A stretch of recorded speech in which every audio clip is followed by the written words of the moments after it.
Young Justice number 12, Brian Michael Bendis writing with John Timms on the art. A couple of different things going on here. Superboy gets sucked into another world, of course. Warlord's there. Guitarist. Yep. And there's dinosaurs. There's dinosaurs, yes. If I ever was going to have Connor more endeared to me, he says he doesn't like fighting dinosaurs because it's like kicking a puppy. Come on.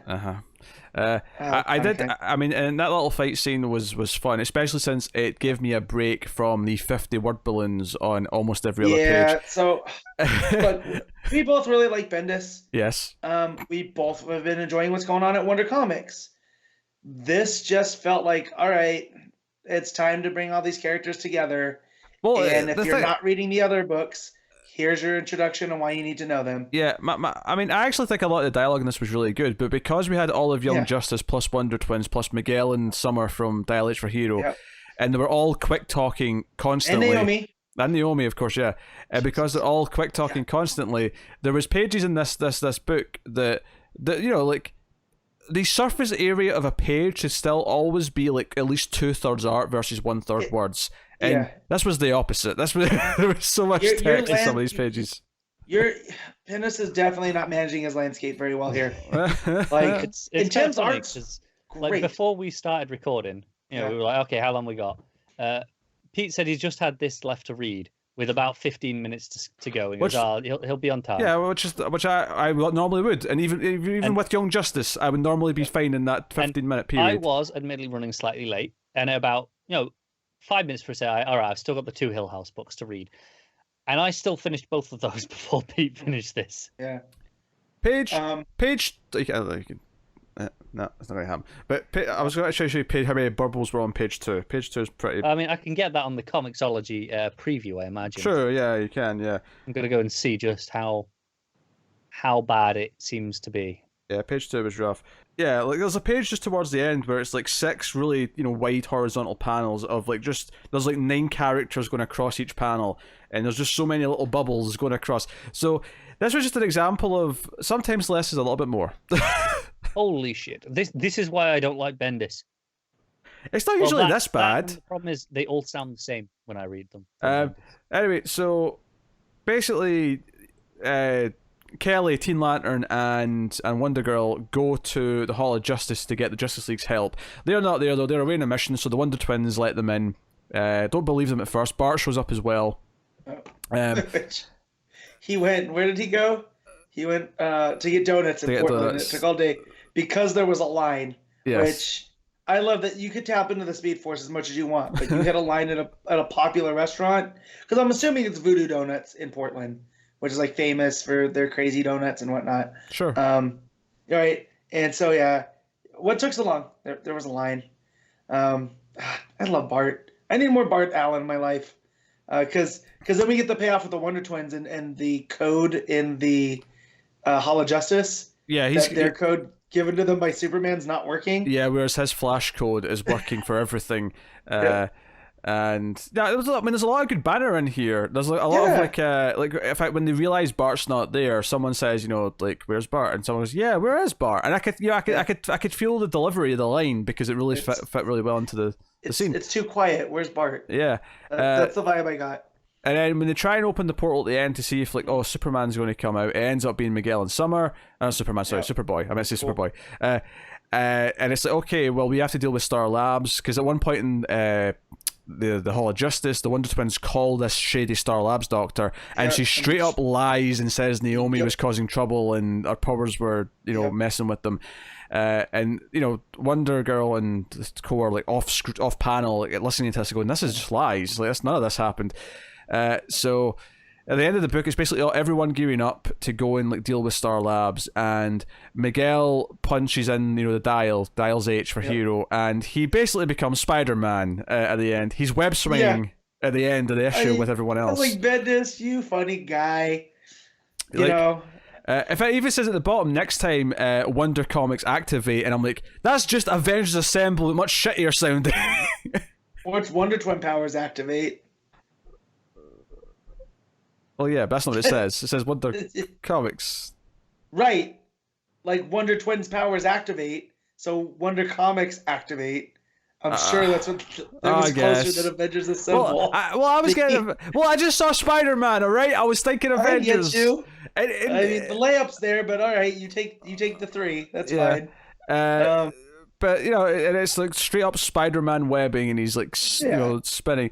And then there's lots of little good bits of dialogue. Obviously, I hate Drake's costume still, and the name Drake. Yeah, but I love what's going on here, where he's trying to reach Steph, and it won't go through. So I wonder still what's going on there with her. The Star Labs stuff, they're still shady, and this just made me wonder why Bendis picked Star Labs. Is it because they're a more noticeable name? Because this has got Cadmus written all over it. Like I was thinking from the time I read this book, probably on Thursday, to now is Cadmus created Superboy. So if there's someone that wants him out of the picture, that just feels more as a longtime DC reader like Cadmus than Star Labs. But I mean, Bendis has his story, and I trust in him, so that's fine. But and Drake, and Jenny interacting about her birthright and all of that stuff. I thought that was a lot of fun. Yeah, because Tim offers like, hey, Batman could probably take all that voodoo crap off you and store it and dispose of it. And he's like, nah, it's my responsibility. I can't really give it up. And he's like, I get that. They're talking about, okay, it was like she did like a magic spell. No, it was like fire a magic gun. It's like, well, is there a difference? And let's see if this works, because I turned the brightness down. Look at all those bubbles. Yeah. It's just bubbles across all those panels. This is nuts. It was one of those too. I was trying to read on my lunch, and my coworker was like trying to talk to me. I'm like, I got to get this read, man. This is taking me longer than it should. Usually at lunch I can get one read and still socialize, but this took some focus. Yeah, that's took like 20-25 minutes to read, which for a modern regular-sized issue comic is actually nuts. Most single issues these days take about 10 minutes. Yeah. Like Connor said, as layered and detailed as Dollhouse Family is, it still took me half the time to read that as this. So yeah.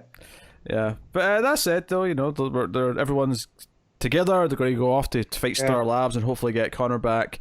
That is the thing. And Connor's all upset. I liked him pointing this out, because he's like, oh my god, I'm in a different place again.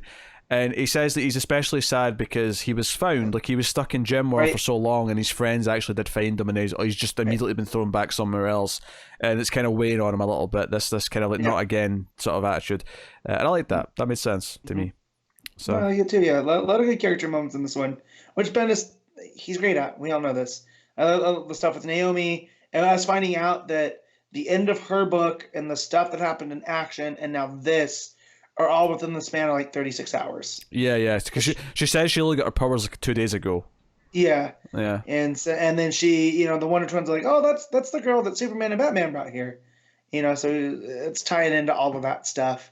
And I feel like this is a great way to use Naomi when her book's not in limbo, but when we're waiting for the next volume of hers to come out, her next adventure. This is a fun way to have us not forget she's a character, instead of just putting her on the back burner.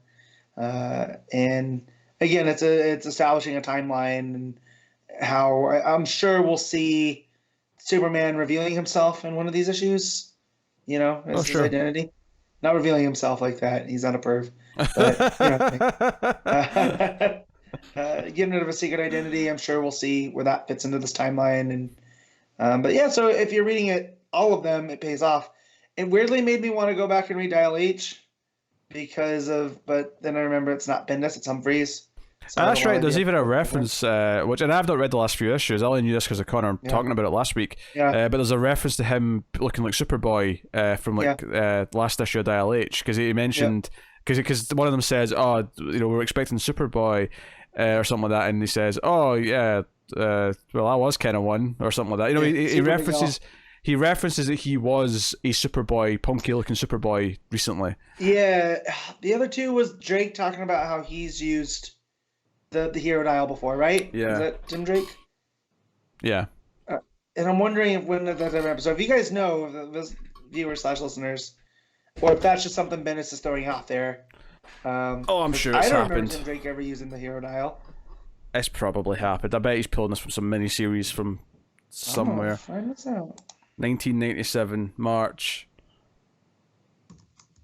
Legends of Dials number 4, I don't know. Alright, that's basically Young Justice. Fine issue, just too wordy in places. It has to cool down a little bit. What are you giving it, Matt? I'm gonna give this one 7.5. Like, the art's great, but it was a lot wordy in it. And it almost just felt like a, hey, look at Wonder Comics. You guys should go check these out. But it's still enjoyable nonetheless. Yeah, I'm gonna give it a 7. It would be higher. I think that it was just a little bit too heavy on the dialogue, and obviously, and that's on Bendis' own scale. Because I accept that Bendis has got more dialogue than most writers, but this issue was particularly wordy.